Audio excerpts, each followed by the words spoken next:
Hola, buenos días. Madrugadores. Qué buena onda. De verdad, felicidades por estar acá. Siempre una reunión de hombres, de puros hombres, siempre tiene, híjole, no sé si se lo pueden percibir, tiene como un espíritu diferente. Hay algo muy especial en una reunión de hombres porque puedes hablar con cierta libertad, porque sabemos que estamos hablando de lo mismo, experimentamos las mismas cosas, vivimos los mismos retos, tenemos los mismos sueños, tenemos las mismas pruebas, las mismas tentaciones. Enfrentamos básicamente lo mismo, y hablar de un grupo de hombres de verdad es un honor, y yo le doy gracias a Dios. Y Padre, pongo en el nombre de Jesús esta plática en tus manos, Señor. Amén. Bueno, quisiera empezar hablando acerca de una palabra, una frase que se llama circunstancias atenuantes. ¿Alguien ha oído esa frase? Circunstancias atenuantes. Si me la ponen en pantalla, por favor. Las circunstancias atenuantes son básicamente factores que se toman en cuenta para reducir la pena o la carga o la condena de alguien que cometió un acto o un delito. Y las circunstancias atenuantes son estas circunstancias que rodean al acto mismo y que el juez en su momento las toma en cuenta para reducir la pena o el castigo a una persona. O sea, una persona que roba para darle de comer a sus hijos es diferente a una persona que roba porque es un ladrón y un abusivo. Una persona que hiere o mata a alguien en defensa propia es diferente a una persona que mata a alguien por robarlo o por hacerle daño. ¿Estamos de acuerdo? Las circunstancias que rodean al evento se le llaman circunstancias atenuantes, las que son a favor de la persona que cometió el delito o el hecho. Circunstancias atenuantes. Estas circunstancias atenuantes, lo voy a leer, dice: en el ámbito del derecho penal existe el término circunstancias atenuantes. Estos son factores que reducen la responsabilidad o la gravedad de una falta o delito, lo que puede llevar a una pena menor. Estas circunstancias no eliminan la culpa, pero sí la disminuyen porque influyen en la forma en que se cometió el acto. ¿Estamos de acuerdo? Circunstancias atenuantes. Ahora, entre nosotros, fuera del derecho penal, entre nosotros y nuestras relaciones interpersonales, siempre estamos echando mano de estas circunstancias atenuantes y no nos damos cuenta. Siempre decimos: es que perdóname, pero es que eso que te hice lo hice porque yo venía muy triste por esa circunstancia, porque yo estaba muy presionado, o bueno, lo hice porque en ese momento yo no, y siempre estamos utilizando circunstancias atenuantes para justificar nuestras conductas, y también de los otros hacia nosotros. Oye, te hice eso, pero no lo quería hacer porque de verdad no quería hacerlo, pero me vi obligado por esa circunstancia, entonces por eso no te he podido pagar, ¿no? Entonces tienes circunstancias atenuantes a las cuales apelamos. Pero en nuestro mundo, a esas circunstancias atenuantes le llamamos excusas, ¿ok? Y también les llamamos pretextos. Y muchas veces utilizamos la palabra excusa o pretexto como sinónimo, pero no son sinónimos, se parecen.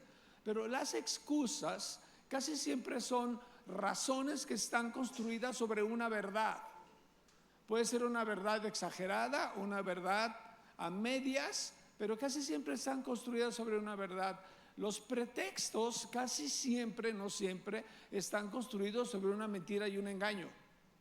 Es decir, no pude llegar porque mi carro se descompuso, ¿no? Y sí, es cierto, no, su carro se descompuso, pero sí podía haber llegado.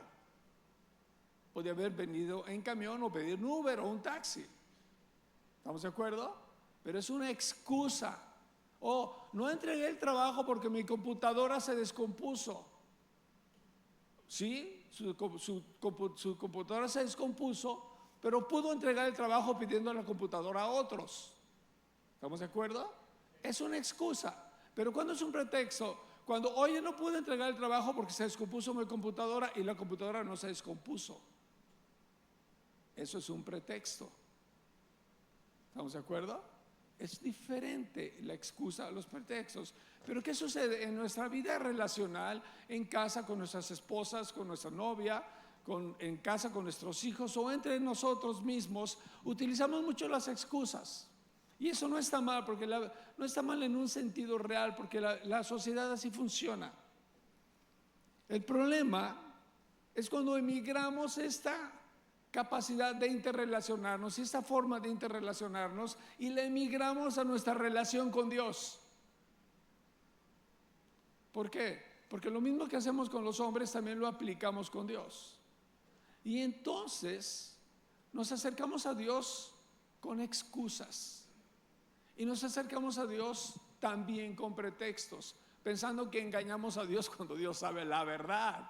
Pero somos tan ingenuos o tan tontos que pensamos que estamos convenciendo a Dios. Y voy a leerles una frase de C.S. Lewis, de un gran libro de él que se llama El peso de su gloria. Y tiene una frase que tiempo atrás en mi vida me impactó, me impresionó y he podido caminar con esto y con la ayuda del Espíritu Santo y poder entender algo que está sucediendo cuando nos acercamos a Dios con excusas y sobre todo cuando hemos pecado. Y dice C.S. Lewis, dice,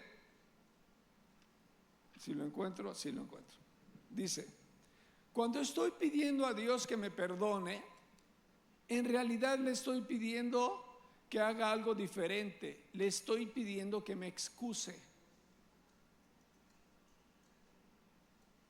Y luego nos marchamos imaginándonos que nos hemos arrepentido y que hemos sido perdonados, cuando lo que ha ocurrido en realidad es que hemos quedado satisfechos con nuestras propias excusas.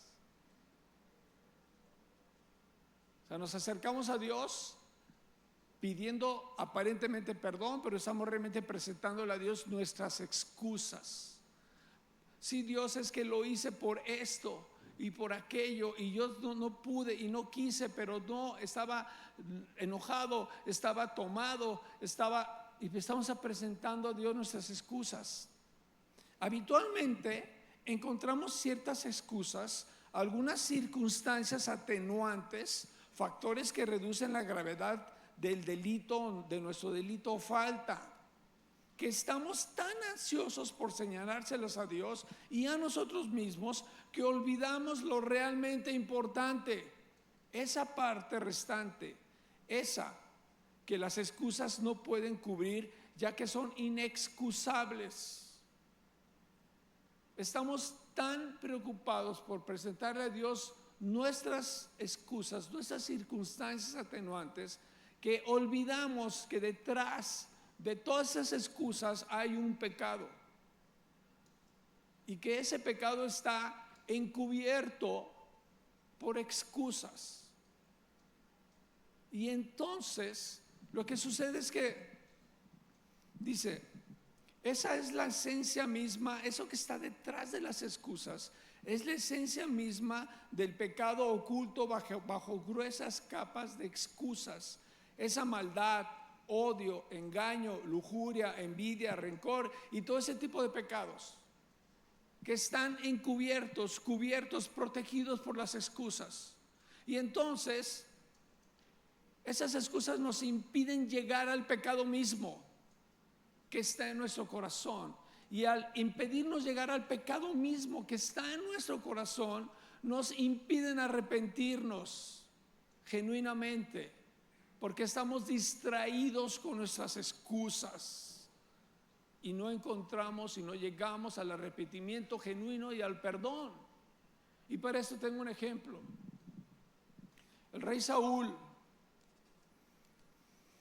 es en el libro de Samuel, 1 Samuel, pero ahorita todavía no me la pongas, por favor. El rey Saúl, ustedes saben que el pueblo de Israel tenía un pleito muy casado, muy fuerte con los filisteos.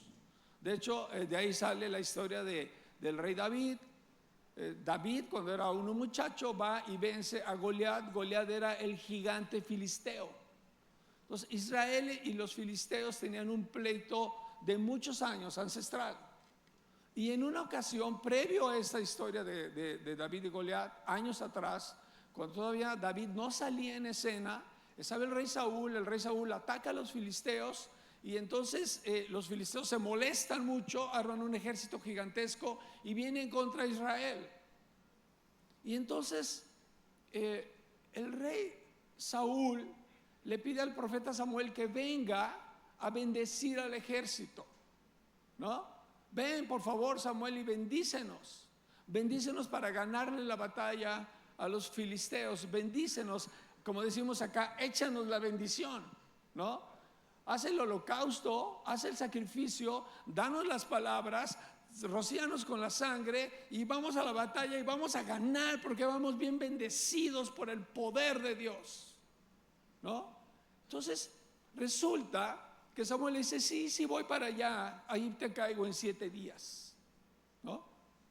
Pero el profeta Samuel no llega, es decir, el profeta Samuel llegó a los 7 días, pero Saúl se anticipó, se desesperó y hizo esto. 1 Samuel capítulo 13, verso 9 al 14. Saúl ordenó: tráiganme el holocausto y los sacrificios de comunión. Y él mismo ofreció el holocausto. En el momento en que Saúl terminaba de celebrar el sacrificio, llegó Samuel. Saúl salió a recibirlo y lo saludó. Pero Samuel le reclamó: ¿pero qué has hecho? ¿Qué has hecho, Saúl? Dice: pues, como vi que la gente se desbandaba, que tú no llegabas en el plazo indicado, y que los filisteos se habían juntado en Micmas, pensé: los filisteos ya están por atacarme en Gilgad, y ni siquiera he implorado el favor del Señor. Por eso me atreví a ofrecer el holocausto.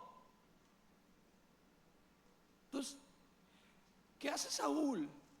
¿Pero qué has hecho?, le dice el profeta Samuel. Y Saúl dice: pues no llegabas, la gente se me estaba desbandando y tú no llegabas. Y además, pues yo quería la bendición de Dios, y pues tú no llegabas a darme la bendición de Dios. O sea, yo realmente quería la bendición de Dios, pero tú no llegabas. Tú no llegabas, Samuel, y le vienda y le empuja sus excusas. Y el profeta continúa y le dice: te has portado como un necio, respondió Samuel. No has cumplido el mandamiento que te dio el Señor tu Dios. El Señor habría establecido tu reino sobre Israel para siempre. ¡Wow! O sea, ahorita no diríamos Jesús hijo de David, diríamos Jesús hijo de Saúl.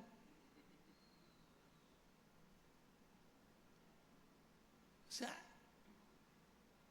Dios lo desechó y él sale con sus excusas.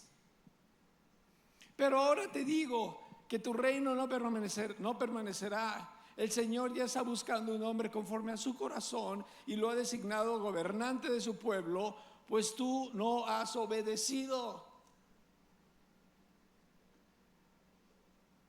¿Y saben qué es lo triste? Que Saúl no se arrepintió. ¿Y por qué cree que no se arrepintió? Porque sus excusas se interpusieron entre su arrepentimiento y él. Por eso no se arrepintió, porque solo hay 2 caminos: hay el camino de las excusas o el camino del arrepentimiento. No se combinan, no hay manera de combinarlo. O tomamos el camino de las excusas o tomamos el camino del arrepentimiento. Y Saúl decidió tomar el camino de las excusas, porque si se hubiera arrepentido, estoy seguro que Dios hubiera hecho algo. Pero él prefirió poner sus excusas y ponérselas y blindarse, y al blindarse, blinda su corazón de la capacidad de arrepentirse. Y entonces Dios busca a otro hombre, o un hombre conforme a su corazón, y lo encuentra. Es el rey David.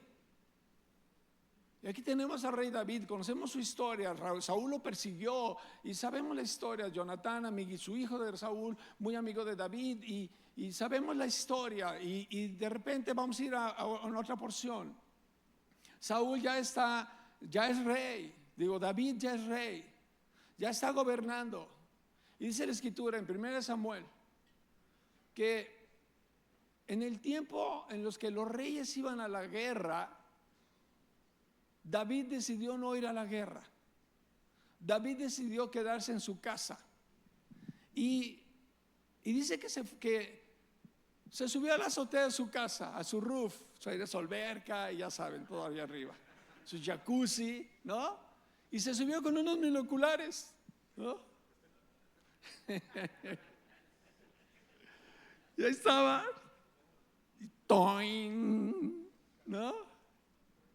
Ve a una mujer hermosísima, guapísima, bañándose, obviamente desnuda, en la azotea de la casa de ella. Era su vecina, ¿no? La ve y dice, guau, guau, guau, ¿no? Digo, ¿me entienden? Estamos entre hombres, ¿no? ¿Y qué hace David? Se baja corriendo y va y pregunta, oye, ¿quién es la vecina? ¿No? ¿Es rusa?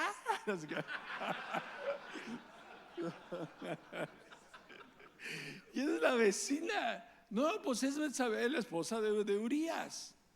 Ah, o sea, es casada. Sí. Pues yo soy el rey, ¿no? Es casada, Urías, un soldado, yo soy el rey. A ver, tráiganla, ¿no? Tráiganmela. Pues se la traen, pues le gustó más en persona, ¿no? Así a corto plazo, aquí cerquita, pues. Así a nomás listo. Y se acuesta con ella. Y la embaraza. Y dice, ¿ahora qué hago? ¿Ahora qué hago como buen hombre, no? ¿Qué hago? Traigan a su marido. ¿Dónde está Urías? En la batalla. Tráiganselo. Se lo traen. Y que vaya con su esposa a dormir para fingir, ¿no? Obviamente va a tener relaciones y va a decir, pues el niño es de él, ¿no? Era un buen plan, la neta. No estaba mal el plan, estaba bien pensado, tonto no era David. Pero resulta que Urías no quiere, dice, ¿sabes qué? No, ¿cómo voy a estar yo aquí y mis hermanos peleando allá? Y cómo yo, y se queda dormido afuera en la puerta de su casa.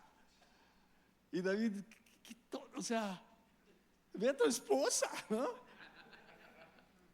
Total, pues no se duerme y David decide regresarlo a la batalla con una carta en su mano que le dice, pónganme a Urías en el frente de la batalla y déjenlo solo para que lo maten. ¿Para qué? ¿Para qué? Para quedarme con su esposa, ¿no? Y ese era el hombre que tiene el corazón conforme a Dios, ¿no? Pero el corazón de Dios para David sigue siendo hermosamente inclinado al amor hacia David. Y lo vamos a ver por esto. Llega el profeta Natán y llega con David, pero no llega como Samuel con Saúl. Llega de una manera diferente, llega con una estrategia diferente, llega con la estrategia de Jesús mismo. Llega hablando con una parábola, algo que Jesús haría mil años después. Una poderosa herramienta ungida por el Espíritu Santo. Una parábola es algo que tú dices a él, pero que te viene y te pega por acá. Es una parábola. ¡Buah! No te das cuenta cuando te llega al corazón. Pero fue el amor de Dios por David, no el juicio de Dios por David, que le permite llegar con una parábola, a Natán con una parábola, para que David no sacara sus excusas. Porque si llegara Natán con David diciéndole: ¿qué hiciste, David? ¿Pero qué has hecho? Él hubiera dicho: no, pues es que la vecina pues me cerró el ojo. Oye, pues es que viene, se pone a vivir allá al lado de mi jacuzzi. ¿Cómo cree? O sea, empezaría a sacar sus excusas. Pero el amor de Dios no permite esto, y hace que Natán venga con una parábola para llegar directo al corazón de Dios, buscando al corazón de David, buscando que el arrepentimiento de David. Dice 2 Samuel capítulo 12: el Señor envió a Natán para hablar con David. Cuando se presentó ante David, dijo: dos hombres vivían en un pueblo. El uno era rico y el otro pobre. El rico tenía muchísimas ovejas y vacas. En cambio, el pobre no tenía más que una sola ovejita que él mismo había criado, que él mismo había comprado y criado. Amén. La ovejita creció con él y sus hijos, comía de su plato, bebía de su vaso y dormía en su regazo. Era para ese hombre como su propia hija. Pero sucedió que un viajero llegó de visita a casa del hombre rico, y como éste no quería matar ninguna de sus propias ovejas o vacas para darle de comer al huésped, le quitó al hombre pobre la única ovejita, su única ovejita. Dice: tan grande fue el enojo de David contra el hombre que respondió a Natán. Dice: tan cierto como el Señor vive, quien hizo eso merece la muerte. ¿Cómo pudo hacer algo tan ruin? Ahora pagará 4 veces el valor de la oveja, dijo David. Entonces Natán le dijo a David: tú eres ese hombre. Tú eres ese hombre. No hubo manera de que David sacara sus excusas. No hubo manera de que sacara su lista de pretextos, sus cosas que rebajaran su culpa. No había manera, porque él ya estaba dictando la sentencia: tal hombre debe morir. Ah, pues ese eres tú. Y entonces la palabra de Dios llega directa al corazón de David. Directa por el amor de Jesús, no el juicio de Dios, sino el amor de Dios hacia David. Hace que la palabra vaya flanqueando las excusas hasta llegar a su corazón. Y yo te pregunto: ¿cuántas veces la bondadosa palabra de Dios, el poder del Espíritu Santo, ha llegado a tu corazón, a mi corazón, diciendo: ese hombre eres tú? Ese hombre eres tú. Y sentimos y pensamos que es el juicio de Dios que nos está diciendo: ese hombre eres tú. Y no comprendemos que es el gran amor de Dios que está flanqueando nuestras excusas, porque está llevándonos al arrepentimiento. Y David escribe el famoso Salmo 51, porque Dios le dio la gracia y la oportunidad de arrepentirse. El famoso y poderoso Salmo 51. Ten piedad de mí, oh Dios, conforme a tu misericordia, conforme a la multitud de tus bondades, de tus piedades, borra mis rebeliones. Llévame más y más de mi maldad y límpiame de mi pecado. Crea en mí, oh Dios, un corazón limpio y renueva un espíritu recto de mí. Los sacrificios de Dios son el espíritu quebrantado. El corazón contrito y humillado no despreciarás tú, oh Dios. Porque la palabra llegó directo a él y pudo arrepentirse. Dios envía al Espíritu Santo. Y el Espíritu Santo, al igual que Jesús dijo: yo no vine por mi propia cuenta, sino que me envió uno que es digno de confianza. Y Él me ordenó qué decir y cómo decirlo.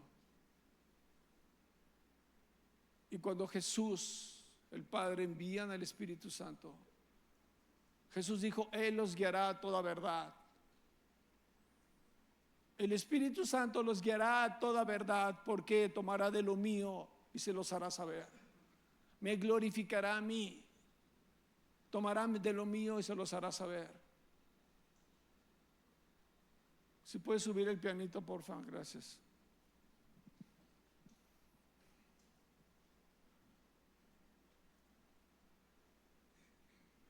El Espíritu Santo llega directo a nuestro corazón, como las palabras de Natán,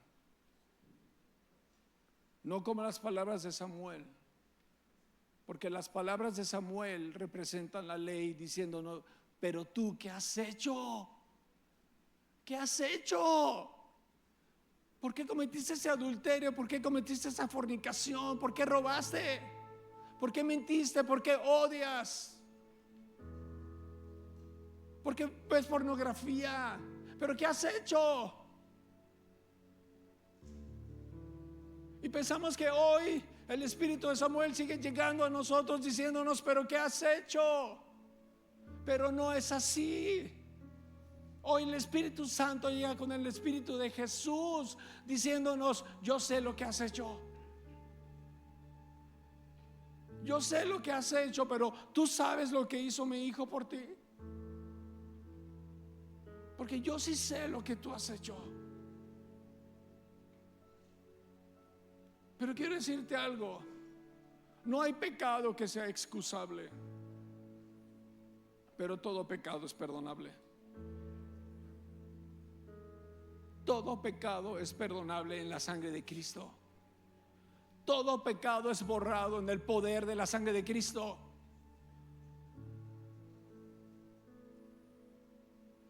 El Espíritu Santo llega a nosotros directo a nuestro corazón y diciéndonos: quita tus excusas. No las necesitas, porque probablemente estas circunstancias atenuantes Dios las provocó y tú las estás tomando como excusas. Pero Dios ha provocado esas circunstancias para probar tu fe. Él sabe lo que hemos hecho. Pero Jesús sigue intercediendo por nosotros cada día. Jesús sigue intercediendo por nosotros para que no expongamos nuestras excusas, sino que tomemos el camino del arrepentimiento. Si te puedes poner de pie, por favor, porque quisiera tomar unos minutos para orar.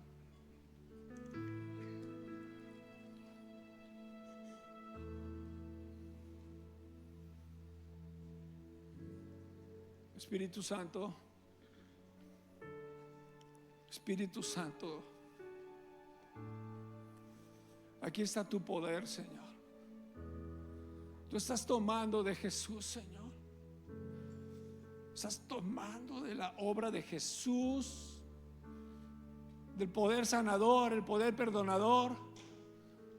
Estás tomando de la obra de Jesús y la estás aplicando a nuestro corazón, a nuestra alma, Dios. Padre, te suplicamos, Dios, que nos des autoridad, Señor, para detectar las excusas. Que nos des autoridad para detectar los pretextos, Señor, porque no iremos al arrepentimiento si no lo hacemos así. Pero tú, Dios, tú, Espíritu Santo, que nos guías al arrepentimiento, guíanos por la ruta para evitar las excusas.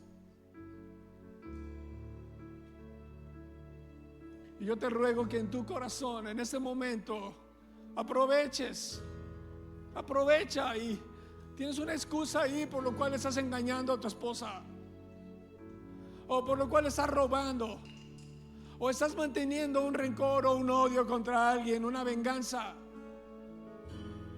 o estás menospreciando la educación de tus hijos,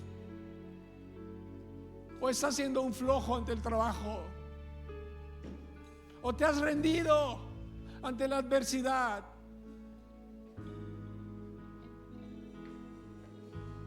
No sé cuál es tu excusa, pero el Espíritu Santo sabe. ¿Y sabes qué? Él la puede franquear para llegar hoy a tu corazón. ¿Cuál es tu excusa? ¿Cuál es tu circunstancia en la cual te estás cubriendo para actuar de esa manera? ¿O cuál es tu circunstancia que te está cubriendo para no actuar de la manera que sabes que debes actuar?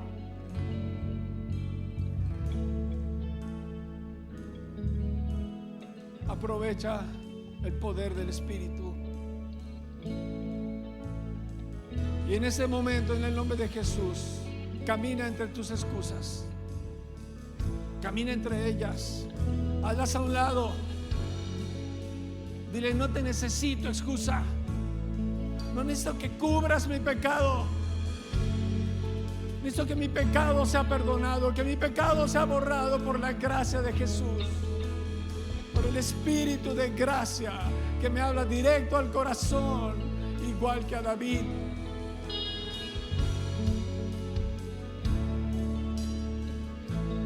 Padre, en el nombre de Jesús, Padre, en el nombre de Jesús, líbranos de nuestras excusas, líbranos de nuestros pretextos. Tú líbranos, Dios. Tú llévanos por el camino del arrepentimiento. Tú llévanos al pie de la cruz. Dile ahí: Señor, perdóname. Señor Jesús, perdóname. No más excusas, no más pretextos, Dios.